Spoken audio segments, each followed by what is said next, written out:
Special आणि healthy pav bhaji तर कशी बनवली आणि यामध्ये काय काय साहित्य वापरले ते पाहूया। तर आपण यामध्ये भरपूर साऱ्या भाज्या वापरल्यात। ती बनवण्यासाठी आपण घेतलंय फ्लावर, शिमला मिरची, बीट, बटाटा आणि फ्रोजन केलेला वाटाणा। कुकर मध्ये एका डब्यात लावून त्याच्यामध्ये थोडंसं पाणी घालून घ्या आणि आता हे दोन ते 3 शिट्ट्या देऊन शिजून घ्या।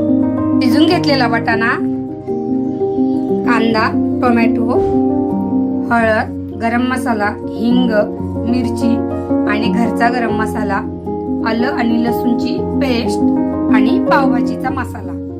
पण तेल किंवा तूप किंवा बटर या तिन्हीपैकी काही गरम करून घ्यायचंय। आता यामध्ये आपण कांदा घालून घेऊया। आपण याच्यामध्ये कांदा परतवायला टाकलाय, यामध्ये टोमॅटो घातलाय। आता चवीपुरतं मीठ घालून घ्यायचं, त्यामुळे आपलं कांदा आणि टोमॅटो लवकर असा छान मऊसूद होतो। शिजवलेल्या भाज्या मिक्सरवर किंवा ग्राइंडरवर अशा बारीक करून घ्या। बीटामुळे छान असा लाल रंग आलेला आहे। टोमॅटो छान मऊ झालं की यामध्ये आलं आणि लसूणची पेस्ट घाला आणि ती अशी छान हलवून घ्या। लसूणची पेस्ट चांगली मिक्स करून झाली की यामध्ये आपण काढलेले मसाले घाला आणि ते तेलावरती छान असे परतून घ्या। मसाले छान मिक्स झाले की मिक्सरवर वाटलेलं भाज्यांचं मिश्रण यामध्ये ओतून घ्या।